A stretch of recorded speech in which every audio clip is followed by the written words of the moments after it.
live in 1 minute.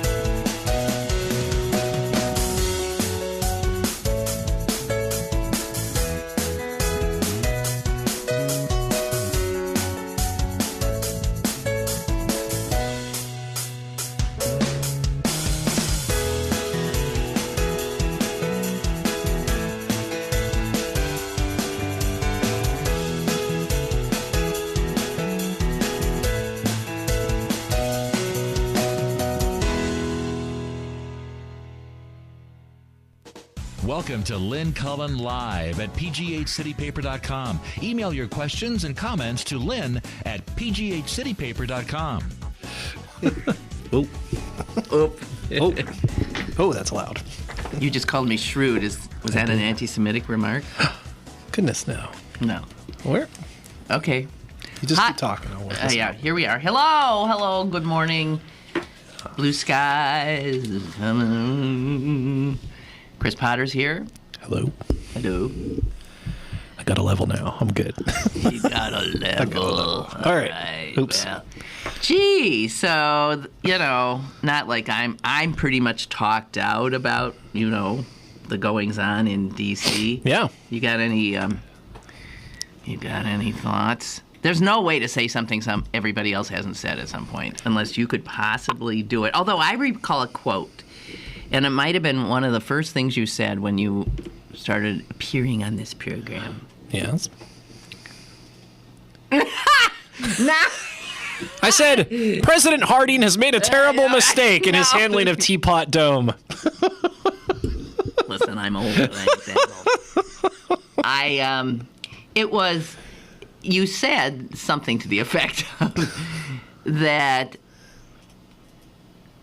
something about it being serious times. Oh, yeah, with unserious people. With unserious men at the helm. And there it was. I mean, I kept thinking of it. Look at these people. Yeah. Look at these people. I have to say, so the hobby horse I've been on for like the past 24 hours is the near impossibility of actually holding these guys accountable for what they did. That's right. And the hobby horse I'm really on is Keith Rothfuss. Okay. I wrote about this online.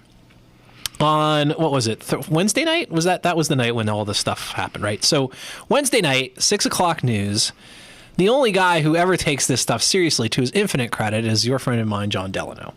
John Delano goes down to Washington, D.C. to get some answers about what's going on. That's right. He wanted to talk to all of the Pennsylvania folks. Yeah, he certainly did for Western Pennsylvania. Anyway, He had Kelly, he had Doyle, he had Murphy, he had Rothfuss, he got, I think, Toomey, if I recall correctly, and also Bob Casey. So great job by him. So he's talking to Rothfuss. And he says, people are tired of this. Isn't it time to end the shutdown? And Rothfuss says, it is time to end the shutdown. And, it's time for us to sit down at a table together and resolve our problems. That combined with what Delano had kind of set that thing up as, as a sort of like, even those who supported the defund Obamacare strategy now say it's time to go. So you watch that if you were sitting down to the KDK Evening News at 6 o'clock. You thought Keith Rothfuss was going to vote to end the shutdown. Well, of course, 4 hours later, he votes the other way. He votes to perpetuate it. If you're still up at 11 o'clock, you see Delano sort of report that at the top of the sort of rebroadcast of the thing or whatever, but you probably went to bed because you're a person with a life. You get up the next morning. And it's not in the paper. The Post-Gazette has him. The Post-Gazette has him on the floor of practically on the floor of the House, still mulling over his vote. Oh, I don't know what to do. I have very grave concerns. Yeah. So it's not reported there. You open up your paper today, your Post-Gazette today, they have an editorial in there. And it's these Tea Party Republicans, it's terrible what they're doing, da-da-da-da-da. They don't call out. They even mentioned the people who voted against it. 18 members of the Senate, 144 members of the House. And they don't mention Rothfuss or Toomey by name in that piece. If you rely solely on the Post-Gazette, you wouldn't have a clue. Post-Gazette print edition, because they had something online, but if you rely on the Post-Gazette print edition at this hour, you do not know that Keith Rothfuss deliberately, like on purpose, went out and took a vote that had his position prevailed, we would be in default right now. And God, I mean, rain of fire descending from the sky or whatever. I mean, here's a guy. What do you make of that? I make of it a few things. One is, that when you wait to avoid the catastrophic default of the U.S. economy until the very last minute, and reporters start bumping up against their deadlines, you make it pretty hard for journalists to say what it is you're actually doing and how stupid your position actually is. So some of this is just that. It's that the vote happened, I think it was at 10 o'clock, the roll call. It wasn't even possible to tell how he voted until 10:40. I understand that, but and what I think he's sneaky. What explains the editorial? I don't know. I wrote a blog post about this yesterday, and I mean, this shows how naive I am. I said, because I kind of took some issue with stuff that Delano did. One of the things he does is he goes up to Rothfuss. He says, "You guys all look like idiots." Well, Rothfuss, of course. He doesn't say, like, you Republicans look like idiots. He says, you, like all of you politicians. Well, it's just this dysfunction. But that's Delano shit. That's how everybody does it. That's Beltway reporting. It's just dysfunction. We hate dysfunction. You never really get into, like, who's actually responsible for it. So where was I going with this? Oh, so I wrote this blog piece yesterday, and I said, there's still plenty of time to hold him accountable. I'm sure the Post-Gazette will do an editorial denouncing these tactics, and I'm sure they'll call out our local officials by name, the ones who voted the wrong way, and they didn't do it. They just didn't do it. I'm saying, what do you make of that? I don't know what to make of it. It's either, I've had people who said to me, not from the paper, you got friends on the editorial. I haven't asked them because I woke up this morning, I saw the editorial, I was like, oh, well. And then I read it, I was like, hey, it's almost like the editorial board members don't read my blog posts. Yes, exactly. What? They should. No, they should. I mean, it's just crazy. You have an entire, and it's just basic accountability. You're supposed to. This is how democracy works. And that's the job of the local You're supposed to tell people how your people voted. We many times in this show, Lynn, have complained about voters' short attention spans, and I'm sure one of the things you've talked about is, will people remember this in November 2014? Well, you can't remember something that you were never told in the first place. And so, to me, it's just a shame. And again, Delano, at least he went out there. At least he dug into this stuff. As far as I know, he was the first local journalist to report how anybody voted because he did it right at 11 o'clock. So unless you were listening. Okay, and I was not. And people might remember that I said on the show the next day, I'm not sure how because you should follow my Twitter account. Yes, I know. I'm sorry. I often do, but I That's didn't. C. Potter PGH. I know I do. I follow you. I just must have missed it or something. Well, because it was at 10:40. It was at 10:40 at night. That's why. But what was I going to say? You were on the show. You didn't know how he voted or how locals voted. Sorry. It's okay. It's okay. See, you've already forgotten. Now you might vote for Keith Rothfuss by mistake. That's true. Okay, but here's the thing. When you started out by saying, and they're not held accountable, I mean, even by the local media. But the thing that is so troubling is the very people like Keith Rothfuss who, even staring down, the gaping maw of destruction of the global economy, chose to vote as they did to leap in. Mm-hmm. He comes from a district where he's not going to be. There's no consequences to his action. He's going right back. Let's not get too unduly cynical and hopeless, Lynn. This is not. I am speaking truth. And in fact, if he had voted the other way, he might be in more jeopardy because they Tea Party him in the primary. Well, I mean, am I not? Is it? It's a little hard for you to imagine. Is that district that far gone? Because I think it is. They're the same. That's the same district as those are Metcalf voters too. Those are Darryl Metcalf. It does include. It does include some of that constituency. Well, so they're part of the. That's over.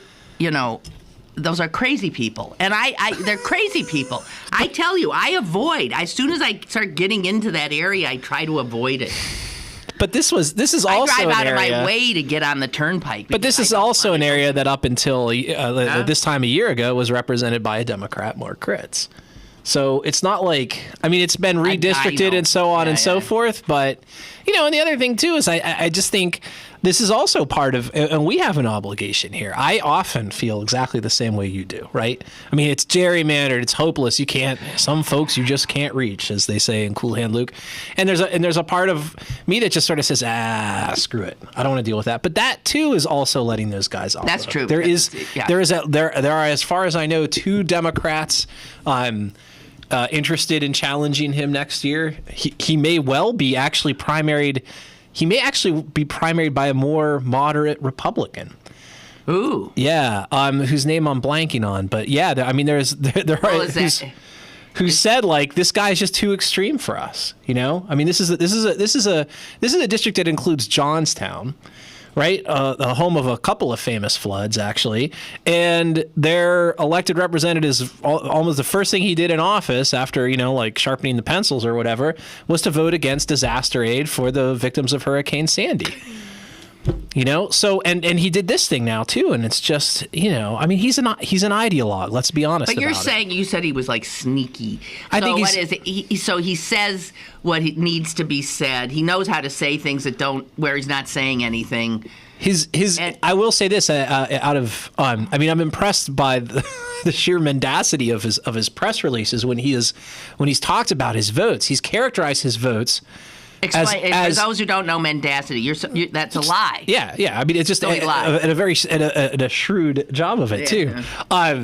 He has characterized his votes as efforts to keep government open, if only they just defund or delay Obamacare. Like so he's the reasonable one, and he's he's good at sort of positioning himself that way. Okay, well, so getting off Rothfuss's back. Yeah. For a second, and moving over to a guy I've wanted out for so long I can't see straight, Tim Murphy. Yeah. So how does he? Okay, so he plays it differently. Yes, he does. He voted no up until the very last minute. Okay. So what does that say about Murphy and his principles or what the hell he's up to? I mean, in some ways, you might respect a Rothfuss more than a Murphy. Yeah. At least Rothfuss is consistent. Yes. He believes what he believes, and that's what he's doing. That is the upside of an ideologue. Murphy first does this so that he placates, the people, over there that he has to, and then to make sure that he'll get reelected ad nauseum, he then turns on his own self at the end. And he's good at it. I mean, he got primaried last year by a Tea Partier, which you would think would be the nightmare scenario, and yet he brushed him aside. Didn't just win, the guy was just a non-entity. So he's very skillful at positioning himself that way. And, of course, he was on, Delano had him too, and just very reasonable. There was an amazing quote, though. There's an amazing quote from Tim Murphy in the Tribune Review, which, by the way, didn't get to interview Rothfuss either. So I don't, it did record his vote. But and Murphy said, "We knew all along that trying to use this to defund Obamacare wouldn't work." That's what he said. He's quoted the Tribune Review. "We knew this all along." Okay, so why the hell did you do this to us? That's right. So why put the country through this? All the Americans you knew it wasn't going to work. You threw people out of work. You did this. You did that. You took food out of babies' mouths. What? Here's my you know what my favorite part of this whole thing is, though? So apparently the deal to restart the government also included a provision that says we're going to give back pay to the workers. I know. Which is great. Good for them. But on the other hand, so what you're telling me is the party of fiscal responsibility is now paying government employees tax dollars to not do their jobs. That's right. So we just set out all this money basically for your ego trip. That's what, in the name of fiscal responsibility. Well, your ego trip or their temper tantrum. Yes, exactly. Caller, go ahead, please. Hey, good morning, Lynn and Chris. Morning. George from Moon again. Yeah. I'll keep it short. Ha! I will.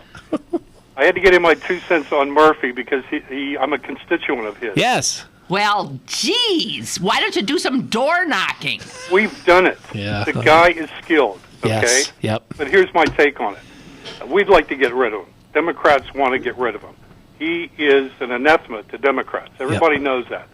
But they're not able to pull it off, and especially since this gerrymandering just took place. Yeah. He's set, and he is going to be very, very difficult to get rid of. Yeah. Now, the thing is, here's the constituencies he works in our congressional area. He works veterans. Yep. He works old people. Yep. He works labor. Yes. Right-wing labor, okay? Yep. And Yep. they're certainly in this town, Yep. okay? He works business, of course. Mm-hmm. And you know who he really represents too, and I think he's reached his peak right now, is the medical area. Right, because Remember, he was a comes psychologist. from medical, even though he's a psychologist. Yeah, right. He was elected to work that, and he is now head of a committee. Yeah. And if you saw any of the C-SPAN testimony, he is investigating Obamacare and beating the hell out of it. It was despicable to watch him berate professionals from the various departments that are overlooking the Affordable Health Care Act. Yeah. And he just berated. It was disgusting. I mean, I'd never seen him act so badly. But he is very skilled at working these constituencies in that area, and he's set. But he needs to be gone. And we're disgusted with him, and I've done what I can. So that's my 2 cents, and it's short too. Thank you. George. Talk amongst yourself. That was a great call. I mean, everything you said true. Is absolutely true. You know, the funny thing for me is every time the Pentagon says we're going to close down the 9/11 or the commissary or whatever, it's just like, that guy, Tim Murphy must just get the biggest shit-eating grin because it's just time to garner some headlines, to stand up for some government spending. You know what I mean? And then he gets the headline of I helped, keep the commissary or whatever. It's just, I mean... Well... It really, the finest moment, though, the night of the vote, which was what? Was that Wednesday? That was Wednesday, yeah. Was the stenographer. I have to confess, I missed the stenographer. Are you kidding me? I turned it off after the vote happened. No, but even if I think the vote still was going on. I watched the voting getting counted, I think. But even if you watched, it was hard to hear. Yeah. So you never saw it? I didn't see it, no. You didn't hear? You don't know what she said? I read what she said. God will not be mocked, etc. Something about they will not be mocked. Something about the Freemasons. Constitution written by Freemasons. It was. Yes, it was. Let a word of truth be spoken. George Washington, Thomas Jefferson. Yeah. I mean, there were Freemasons, yeah. And you cannot serve two masters. But I mean, there's absolute proof. That woman has, for the last 8 years, taken down almost every word that has been said on that House floor, and it figures that at that right. moment she went insane. The corrosive effect of that. She went insane. That's right. It's the stenographer equivalent of Chinese water torture. Well, I read an interview with her husband today, who happens to be a pastor. Naturally. Yes. And he said that she had been awakened over and over again in the last 2 weeks. Yes, I saw. And was pacing the floors, yes. Right? And the Holy Spirit was talking to her. And that's what I mean. The Holy Spirit. That's who she was. Merely the messenger. That's right. Those fine words she spoke, those incoherent words, were directly from the Holy Spirit. Well, if you've ever seen people speaking in tongues, she was actually remarkably coherent by comparison. Yes, actually, that's true, too. But staying with sort of politics and religion, the Al Smith dinner was, I guess, was it last night? Indeed. Yeah? That's always sort of fun. Yeah, is it? You never look. You don't approve of these kinds of things. Right. I'm the priest class. So Stephen Colbert was there. Mm-hmm. And remember when he did... Do you remember when he did the White House Correspondents' dinner? Yes. All hell broke loose. Yeah, we're not sinking like the Titanic. We're soaring like the Hindenburg. That speech, yeah. But he just ripped into everybody, and they didn't think it was funny. They thought it was, it was really appalled. But it turns out he's a pal of the Cardinal Dolan. Really? Yep, they're pals. Huh. Now, it's also well known that Colbert is a very serious Catholic. Yeah, I think I did know that part. Okay. So they're two guys of faith, and Colbert thinks Dolan's a riot, and Dolan thinks Colbert's a riot. And actually, Dolan is one of these sort of Irish... Yeah. Oh, yeah. He's quite the raconteur, actually. So here's some of what he said. Colbert says teaches Sunday school. Isn't that amazing? A guy who does all that stuff, all that work, and he teaches Sunday school. It must be surreal for those kids. But do you think they know him? I don't Mr. know. Colbert is not. Yeah. Mr. Colbert, maybe. Yeah. I don't know what they... I mean, it's like... I guess it depends on the age of the kids, too. I mean, yeah, if they're young enough, I don't know that they know. Anyway, Colbert began his remarks by saying he declared himself America's most famous Catholic. He said of himself. Yeah, sorry. And then he said, I know what the cardinal is thinking. Stephen, pride is a sin. And then Colbert looks at the cardinal and says, well, Cardinal, so is envy. So we're even. It was. And then he says this about Bloomberg. Now, you think Bloomberg was there? He would have had to have been there. Yeah. Gotta be. Okay. Tiny, tiny man. He's tiny, tiny man. The real reason he doesn't want drink cups larger than 16 ounces is because he's afraid he might drown in one.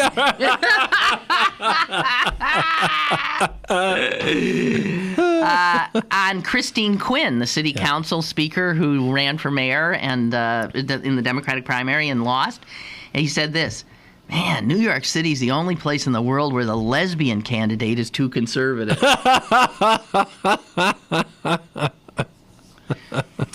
On the police commissioner, he said this. Commissioner Kelly, are you here alone or did you bring the whole biker gang? and apparently that one didn't go. There was like this gasp.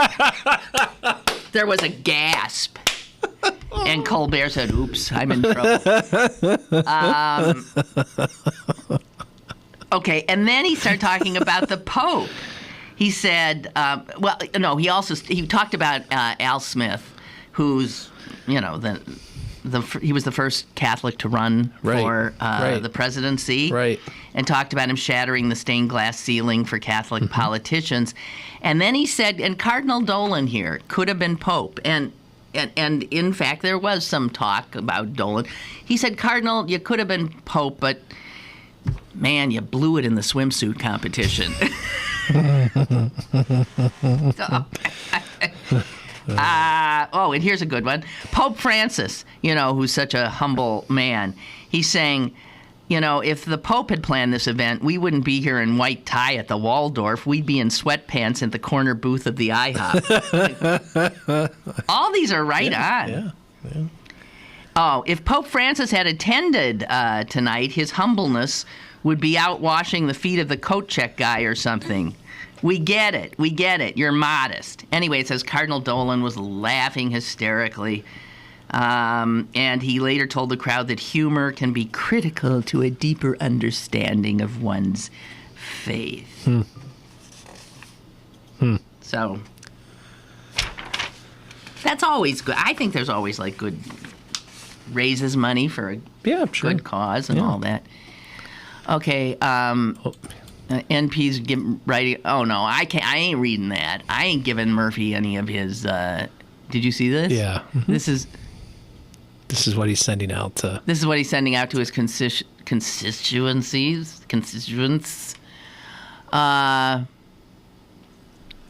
It's politispeak. It's blah blah blah blah. But you talk about speaking in tongues. Yeah, but it's what's interesting about it. He acknowledges voting in favor of the bill. It sets into motion a critical process of cutting the budget. The irony of this whole thing, of course, is deficits now are so much lower than they were 2 years ago, and so it's just and yet we're still talking about I believe the deficit is half of what it was. And if you ask any Republican, they'll say the deficit is ballooned under Obama. Right. He's halved it. And then if you tell them that, they'll say, well, that's only because the Republicans, but they don't know. They don't know nothing. You never know that. Yeah. I mean, it's funny. Toomey at one point tweeted out this link to Moody's last week. Moody's had this theory that, it was the debt limit wasn't going to be that big a problem because the government would be able to prioritize in its judgment. And he tweeted this out. Moody's agrees with me. The Moody's thing also said deficits now are half what they were at the time of the 2011 debate. And I was just thought, so what are you telling me? Old Haas. Yeah. So here's what I really want to know, and maybe this speaks to these different types of intelligence. You have said you know Toomey, and you have said you find him a very bright, personable, conscientious person. Maybe you didn't say conscientious. I don't think I said it. All right, now maybe he's smart. He's smart. You always said you respected his intelligence. Yeah. Okay, and my understanding is Ted Cruz is smart. Yes. That, even Alan Dershowitz, who taught him at Harvard Law, said he was smart. Right. Okay. So what does smart mean? Yeah, not much. I mean, what does that mean if smart, whip smart men, and especially somebody like Toomey, who was what? Wasn't he one of the founders of the Club for Growth? Yes. Yeah, he was its first executive director. So where is the disconnect in their heads to sort of basic economics, basic math? I think there's all, I think for one thing, there's all kinds of intelligence, right? And we should also say Ted Cruz. So the two things people always say about Ted Cruz who knew him, the first one they always say is what a smart guy, and the other thing they always say is what an asshole. I mean, and I'm not. Right. This isn't me. This is what reporting around everybody across the gamut has said. It's just he's really smart, but he makes sure you know it, and he's an asshole. So there's a guy who maybe doesn't necessarily have like the greatest kind of people interpersonal skills. So he's a social moron. Yeah, Harry Reid said. This was quoted. He could probably do calculus better than I could, but I'm better at passing legislation. And guess what? That's my job. It's true, and it's absolutely true. And that's the job. And I think I think a lot of these guys, they came from, and this is a problem. I think this is at the root for the problem for a lot of the Republican Party right now is they're in this moment where there are all these mechanisms, Fox News and the foundations and whatever, which basically reward ideological consistency. So if you're ideologically consistent and you're able to articulate a consistent and cohesive worldview, you're going to do well for yourself. Whereas a lot of the skills you used to need to get elected, an ability to interact with people, to get things done, to understand where the other side is coming from, a lot of that stuff has kind of gone by the wayside. And what you've seen, especially on the House side, I think, is Boehner, who's more of that old school, trying to sort of wrestle with these other guys who are about sort of the ideological purity. And I do think, I'm a sucker for, as a guy who reports in Pittsburgh, I've always been a sucker for kind of the old school political guys. You know what I mean? It's easy for, my progressive friends to kind of write them off as hacks, but I like a lot of those old guys. Well, sure. See, I've always told people, too, when you know a lot of these people and you see them operate, some of them are... You understand how they get elected. Done, right, yeah, you understand how they get elected because they have a lot of that kind of social intelligence. So, I think that's part of it. And I just think, too, that it's just like, as you said, Pat Toomey got into this job coming from a stridently ideological organization, and so he's a strident ideologue. Yeah. Yeah, I would say he's a little more flexible intellectually than some of the other guys too. I mean, I think he has better political instincts maybe than a Ted Cruz does. I think he's more subtle than Ted Cruz is. Ted Cruz is a sledgehammer. And clearly an egomaniac. Yeah, I think that's and a clear. narcissist. Yeah, I mean, he is a guy who needs attention so bad. He also really does have a face you want to hit with a brick. I mean, I hate to say that because I don't want to be judged by my looks either. But the smart ass that you do, that everybody wants to hit. And he looks, and I'll say this till I'm blue in the face. It's fascinating how he looks like Senator Joe McCarthy. Yeah, a lot of people have told me that. Yeah, he does. Yeah.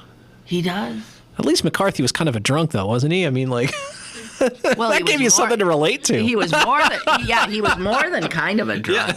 He was a total drunk. But if you look at a picture of McCarthy in full, finger pointing, and I have this here, and you look at a picture of Ted Cruz, it's like son of. Yeah. Wow, we got to take a break. Yeah. And even he didn't tell me. So, quick break, and we'll be back. Email your questions and comments to Lynn at pghcitypaper.com or call Lynn at 412-316-3381. Lynn Cullen Live will return in a moment. This week's Pittsburgh City Paper Best of Pittsburgh 2013 is available now. Pick up one today for the results of our annual Readers Poll. Plus, Bare Naked Ladies, Dylan Moran, and the Pittsburgh Opera's Aida, and News of the Weird. Pittsburgh City Paper's Best of Pittsburgh 2013, available at over 1,700 locations throughout Western Pennsylvania, and on the web at pghcitypaper.com, and on your smartphone with GPS-enabled music, event, and restaurant, and Best of Pittsburgh listings at citypapermobile.com. Okay, guys, the clock is a-ticking. You got today and you got tomorrow to take advantage of Real Q. All these wonderful films showing at the Harris Theater, and Saturday night is the last night. Pittsburgh has, really been at the core of so much that goes on in moviedom. I mean, really, from the very, very, very, very, very beginning until now when we're Hollywood West. And that this Real Q in its initial, what do you call that? Initial, when it was born. Iteration. Oh, the guy is so smart. In its initial iteration was one of the first gay lesbian film festivals in the world. Amazing. Here, I did not know that. Pittsburgh, it is. It's true. So take advantage. I got to tell you, if you look in the movie listings at like the multiplexes and stuff, good God in heaven, most of that stuff is such crap. I speak plainly. Crap. And it is not geared to people with working brain cells, and it is not work with people who appreciate dialogue or thought provocation. But these film festivals bring in all this wonderful indie films, documentaries, and here's your shot. You think there aren't any good movies being made today? You're wrong! They're just not showing at the multiplex, okay? 2 more nights. Take advantage. So many people don't do things that are available to them. Where can you find a schedule? And you can find a schedule in Pittsburgh City Paper, whose editor sits right behind me. Behind me. I meant beside me. Excuse me, that was a Freudian slip. Right beside me. And you could go directly to the website at pghcitypaper.com. Strangely, the very place where you can get this program. That's correct? Yeah. That's right. Also, if you have Infinity, Comcast Infinity, that kind of a thing, on demand, you can see like trailers for these films. Just tonight, just tomorrow, and it's gone till next year. Don't have anything to do tonight or tomorrow? I'm telling you, you do. Come to Little's for all of your back-to-school needs. Little's has everything for all ages to stay in style for this upcoming school season. Check out the large selection from Doc Marten, Steve Madden, UGG, Clarks, Lely Kelly, New Balance, and much, much more. Don't forget to come visit this season's colorful handbag selection as well. Little Shoes, Pittsburgh's largest family shoe store, 5850 Forbes Avenue in Squirrel Hill. Have a question or an opinion? Call Lynn Cullen at 412-316-3381 or email lynn at pghcitypaper.com. Now, more with Lynn Cullen Live. Oh, wait. We got a call. We got a call already. Okay, great. Hi. How you doing, guys? We're Good. doing fine. Hey, I just make this real quick. This Ted Cruz, I don't think he even cares about government. I think what he's going to do is he's getting a name for himself. Yes. And then he'll run for president, he'll lose. And then he'll end up on Fox News as analysis. And then he'll write books. He's chasing the money train. He's smarter than everybody thinks he is. He's chasing the money train, and he'll have... They all do that. Yeah. Look at Sharpton. But can you he did the same damn thing. He ran for president. Now he got his show. He's writing books. It's all about money. Yeah. It's despicable. Goodbye. Yep. It is. It's despicable. Yeah, and it's working for him, apparently. I mean, he's got... This is a big... I mean, this whole fiasco is a disaster for the party as a whole, but it was great for Ted Cruz. He's got all kinds of money coming in now, supposedly. All kinds of name recognition. If there's a breakaway third party running in 2016, he'd be the presidential candidate. Yeah. That's right. Yeah. And so, you get the sense he doesn't care about winning as much as he cares about being somebody. Yeah, and it's working great for him. Right. Lynn Potter says, Ray, don't you find it ironic that these Tea Party assholes preach a less influential federal government, but they are the ones who make it more influential on the common man by derailing it? I have thought a related thought many times, which is until like the Tea Party rose with its complaints about oppressive government, I never really felt oppressed by government. And now I do. It's literally the very fear-mongering scenario they created, which is government is inescapable in your life. They're the ones who brought it about. Well, but that's so weird because everything, that's right. They arose because they think that the government, that not only the government is in our lives in ways it should not be, but also to save our very republic, right? Because it's going in, and they are the enemy, of the republic, and everything it stands for, everything. How many times do you say these things? My God, these people are dangerously delusional. And I mean, I hate to say this, but they are actually, they're weakening America's international stature. Without a doubt. Everything. They just did. You've got the Chinese talking about, maybe the United States dollar shouldn't be the reserve currency. Right. And let me tell you, I don't think people appreciate the degree to which the world basically writes us checks so we can have a good time.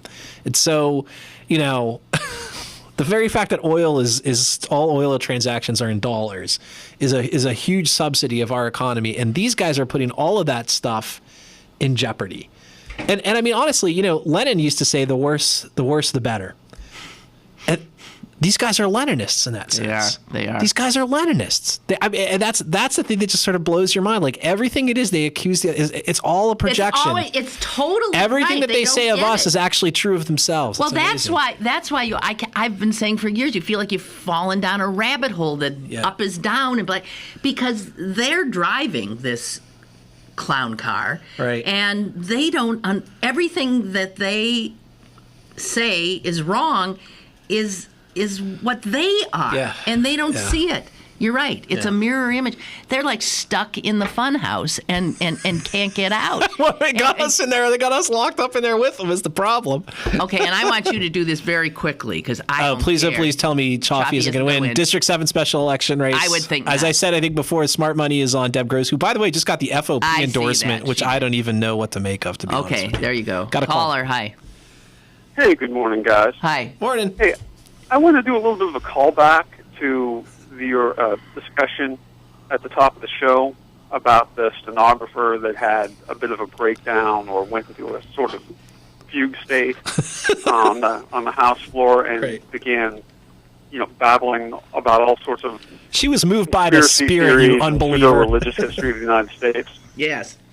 She didn't say anything crazier than has been said by actual prominent Republican members of the House and Senate. Right. True. Right. True. I mean, look at Michelle Bachmann. Yeah. Where her recent diatribe about us being in the end times and we're supplying terrorists, and she ended it with Maranatha. Yeah, right. Maranatha. Do you biblical word related to Revelation? I thought she was talking in tongues. Look at Louis Gohmert, who's accusing John McCain of being in league with Al Qaeda terrorists.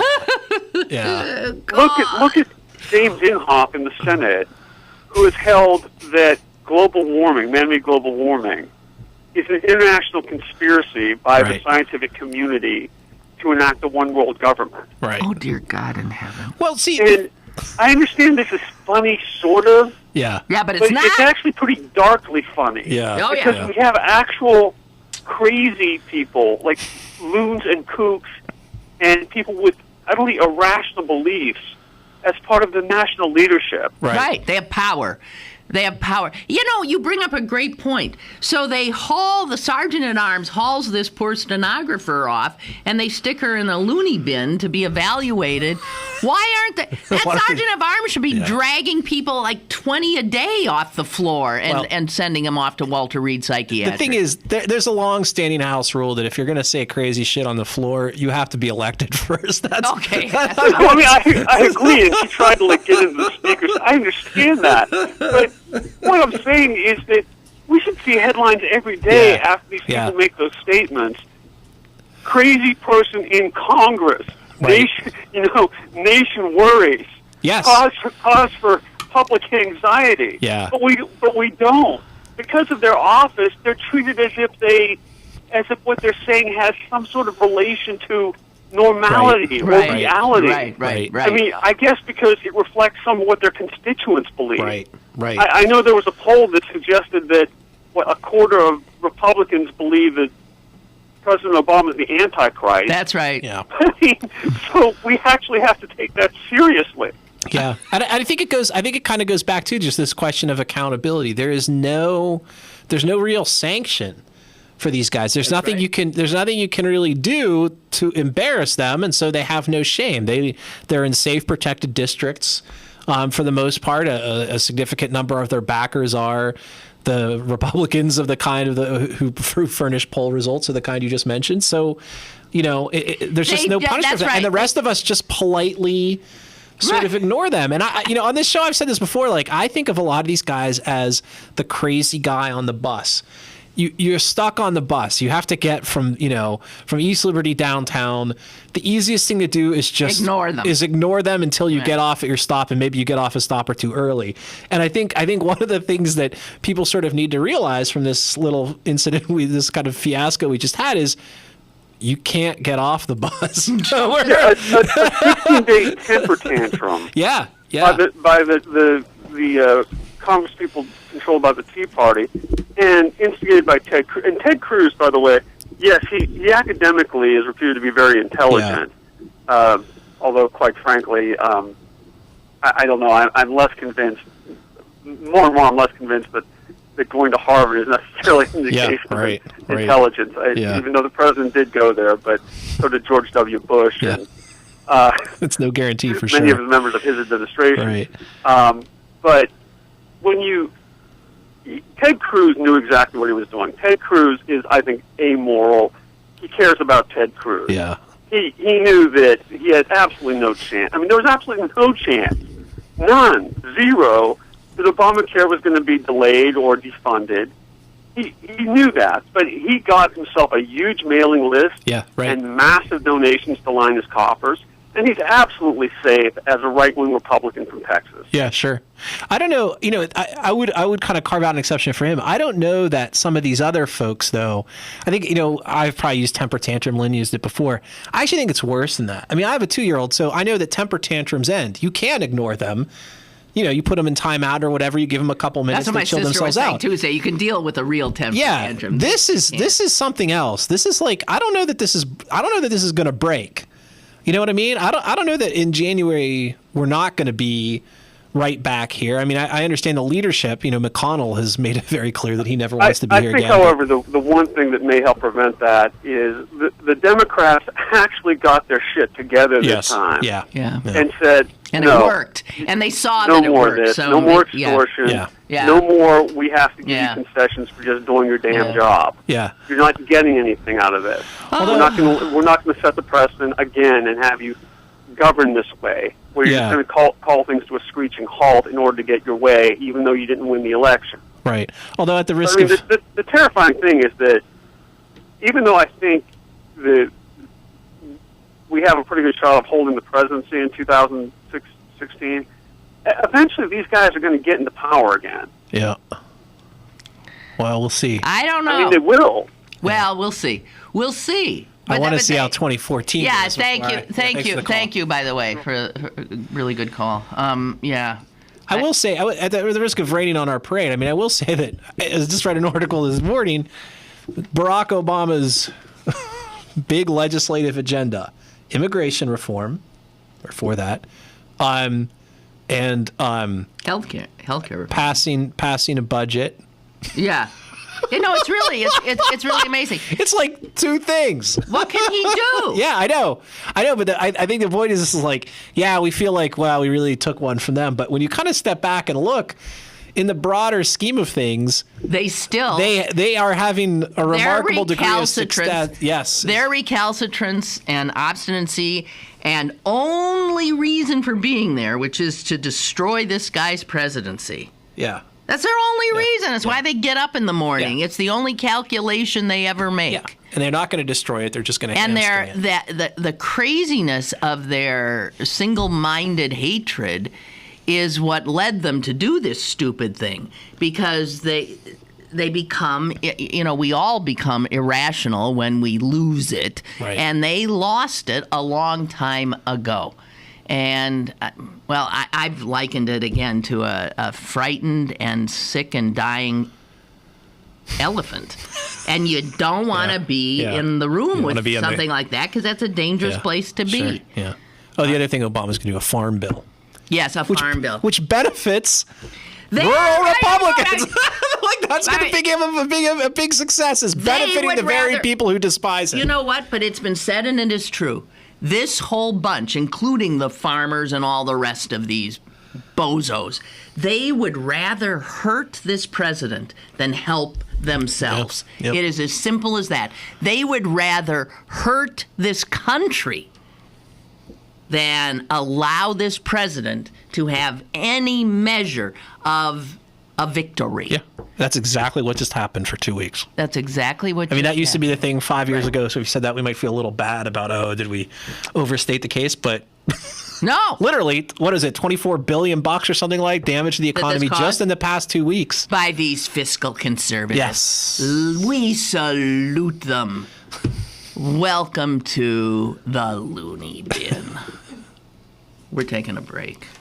Stick around for more with Lynn Cullen live after this.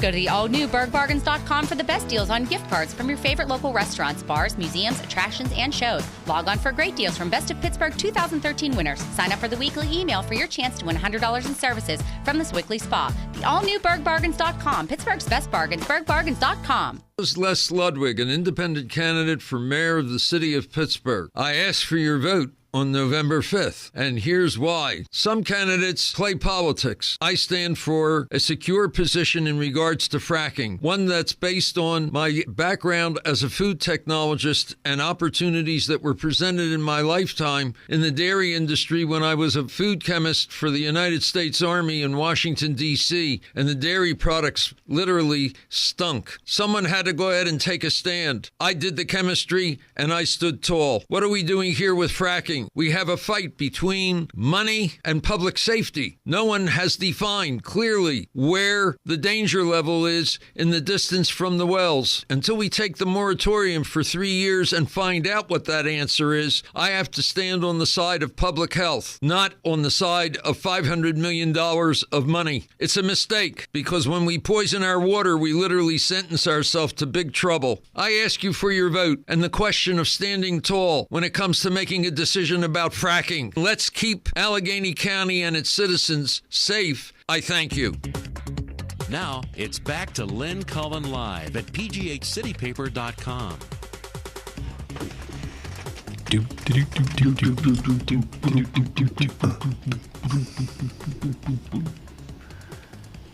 So, yes. Jeez.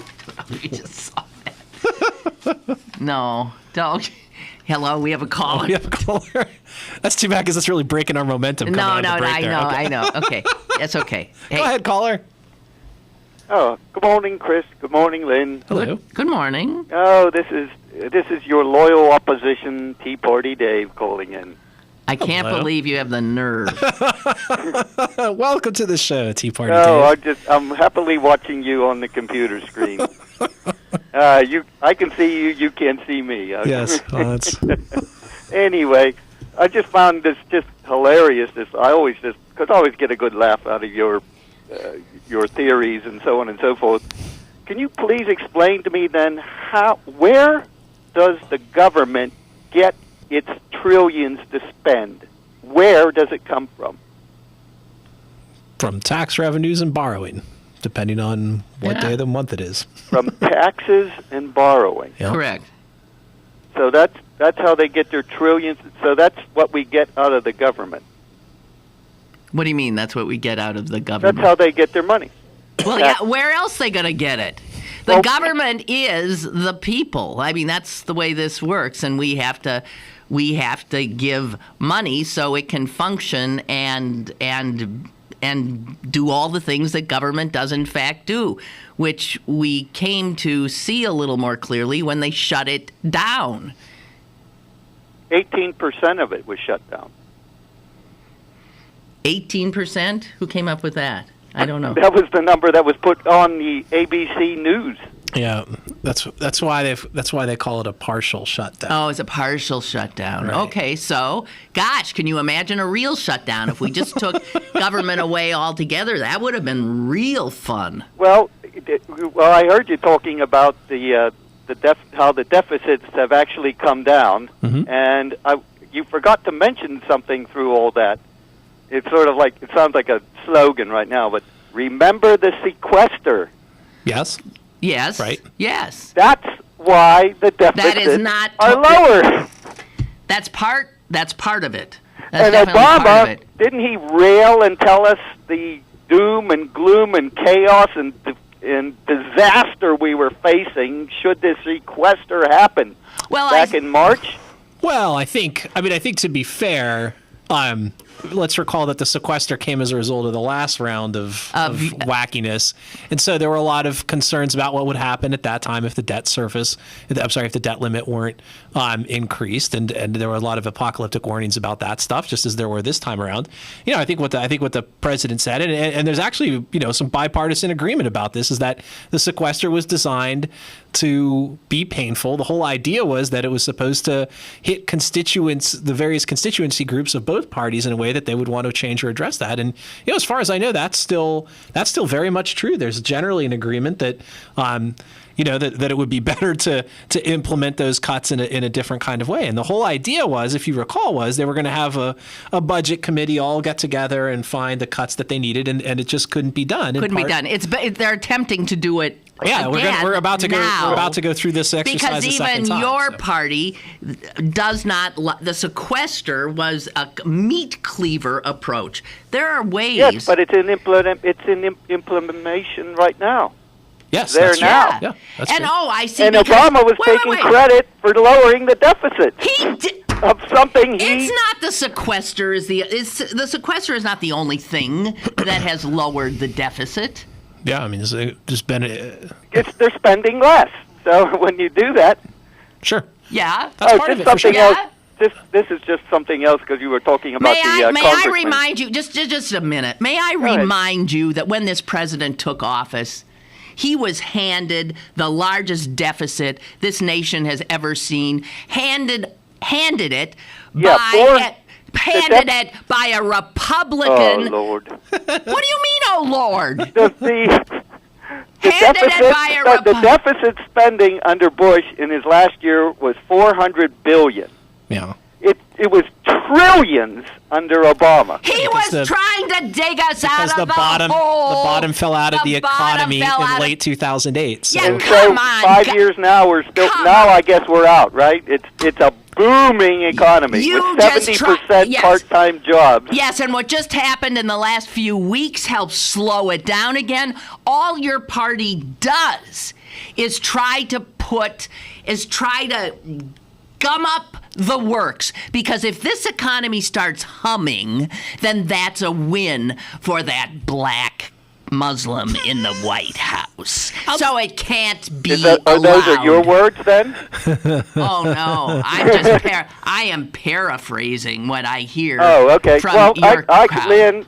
Lynn, calm down. Am I being reasonable, or I'm being reasonable? I'm just talking. You're being provocative, and you're. Well, that's the job of a talk radio caller. You have a basic opinion that Tea Party members are nothing more than the Ku Klux Klan without the sheets. Is that correct?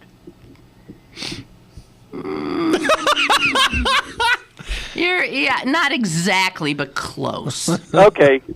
Well, that's why I'm saying, let me just throw this one out at you then. Do you remember back in 2006 when there was a governor's race in Pennsylvania? There was this large, burly white guy from Philadelphia against a former Steeler African-American from Pittsburgh. Sure. Yeah. Yes. For whom did you vote? I voted for the white guy. How dare you? Are you a racist? What? You know what? Listen. That is such bullshit. I have voted. I'm a feminist. I have voted for men running against women. What kind of a dimwit are you? I'm sick of you. Goodbye. Just go away. Get the hell off my show. Just go. Thanks for calling Tea Party, Dave. Screw you. I mean, come on. I'll just say it is. I got my son came home and he lives to annoy me and get me heated up. And now I need to deal with you. Guess what? I can push a button and you're toast. I'll say in as nonpartisan and non-controversial a way as I possibly can I think one of the things we should acknowledge is, and this is not an attempt to, first of all, I should say that when we were talking about the reduction in deficits, it wasn't to give credit, when I brought it up, it wasn't necessarily to give credit to Barack Obama for his stewardship. It was to say that even as deficits shrink rapidly, there's no sort of concomitant sense from the Republican Party that it's less of an issue now than it was to whatever extent you thought it was an issue. And there's a strong argument that it was never as big a deal as the Republicans made it out to be. It's certainly not that big a deal now. And yet the rhetoric has not changed at all to match the different reality. That was the sort of the point for me. The other thing I just say, too, is the economy still lagging? Yes, and I think you'd find economists across the ideological spectrum would say this: the kind of financial crisis that we saw. This was a financial crisis. It's about the seizing up of money in capital markets. Takes years to work itself through, no matter what you do, and that's just a fact. And part of the reason, some of us who are well to the left of the president himself, one of our biggest disappointments has been a failure to adequately regulate that industry. That's right, to regulate that industry. And the other thing is that if we had, in fact, had the government spent more money to help get this economy up and running, if we had public works programs, if we did the kinds of things that FDR did, give people jobs, give them money to spend. I was listening to something the other day and it drove me crazy. Do you know one of the biggest drags where the money just sort of, and the Republicans bring it up all the time, Medicaid, right? Medicaid and all these social programs. Stop and think of where. Now, I think maybe the lion's share of Americans work. They work for corporations. They work for big corporations that do not pay them a living wage. Right. So you have service workers who are cleaning all the hotel rooms in these big skyscrapers. And you have the fast food workers and the workers at Walmart and the workers at all these hidden Americans who work like dogs and don't make enough to have health insurance, do not make, and are not given it by their employers, do not make enough to be able to really have any disposable income. If they were paid in a moral manner for their labor, guess what? Yep. And given insurance, as should be, then we would not have to be holding them up. The corporations rely on the government to keep these people afloat because they will not pay a living wage. What kind kind of nonsense is that? What kind of bullshit? And then you turn around and say the government is spending too much? They're trying to keep millions of Americans from going under. Yeah. Am I right about that or am I wrong? It's just more corporate fucking welfare. You Tea Party types are, I don't want to demean ostriches. I do not want to demean them because they're beautiful birds. But, well, as a matter of fact, I won't. I won't say you have your heads in the sand. I will say you have your heads up your asses. That's what I will say. I'm done. Okay. Do ostriches really do that, by the way?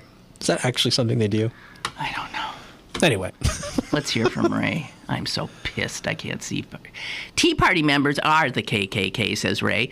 I know this to be true. They are also asshole, lying, delusional, bitter, ugly, dying white guys. Yes! Yes! Well said, Ray. You know, all of us white guys are And dying, here's actually. Dorothea, Okay. your caller, Tea Party dumbass, is so typical of the Tea Party. You don't like this kind of thing, huh? Are they all high school dropouts? I mean, they seem to have no ability to think for themselves. All right, whatever. Poor Dave. Was that his name? Oh, Tea Party Dave. Tea That's Party right. Dave, yeah. Did you detect a slightly British accent? I was going to ask him if you didn't start yelling at him, like what his derivation was? Yes, his origins were. Where his origins were. Yeah, I was curious. Tom Sokolowski says, another day, another dickhead. Oh, I hope he wasn't referring to me. No, I don't think so. Oh, and Chuck says, sounds like I'm gearing up to be in rare form for 4802 tonight. Yeah. Guess what? I'm not on it. What? Tonight. Oh, that's why. So you're just venting your spleen now. No, but you should on watch. hapless No, phone I'll be callers. on in 2 weeks, but you should watch because it's just a one-on-one with Cyril Wecht. There's no way you could have Cyril on a show and say he had to share a half hour with 4 other people. What's the point of having us sit there? Yeah, you'd be lucky to be able to share oxygen. So, no, he will not be there. Did you see that Iran hung a guy? Did you see this? No.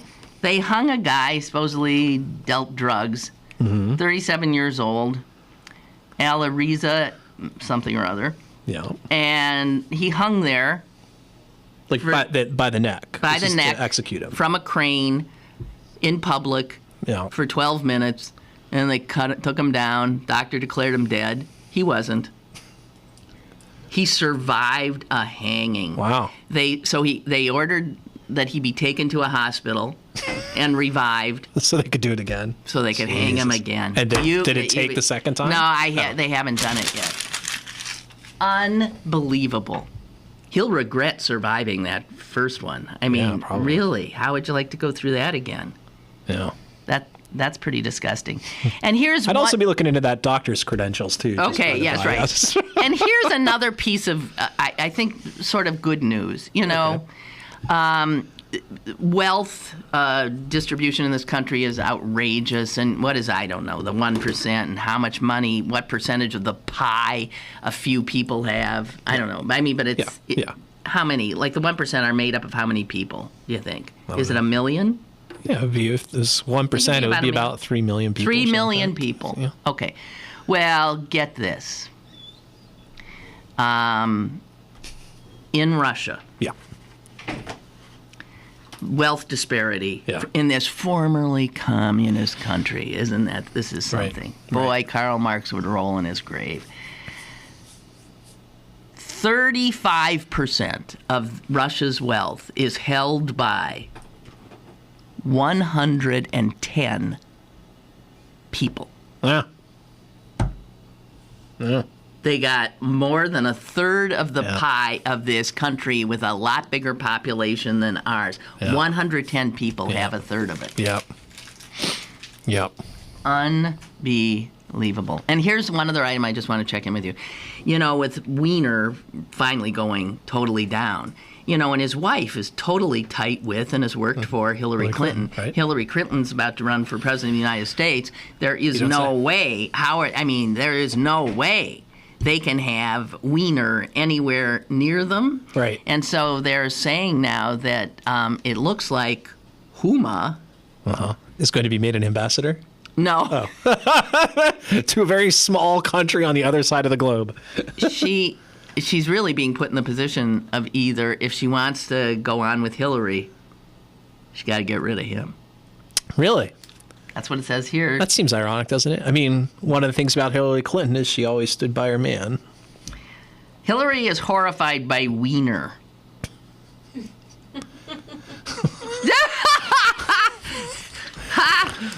All right, never mind. Stop reading right there. The show's over. Too bad. All right, I think it is. I think it is. Thank you all for another interesting week. Thank you, Mr. Potter. Always good to be here. Have a good weekend. Yes, everybody. And I think we should send your son's preschool class to Washington. Because I think we do better with them. Oh. Don't you think that's true? I know. There's a lot of toy grabbing that's going on over there. Well, they don't share in D.C. either. I mean, I think it'd be just sort of, we probably wouldn't even notice. Except for the recesses to change diapers and things. Yeah. All right, okay. I can see him at the end of the day. I bited Ted Cruz. That's my boy. All right. Have a great weekend, guys.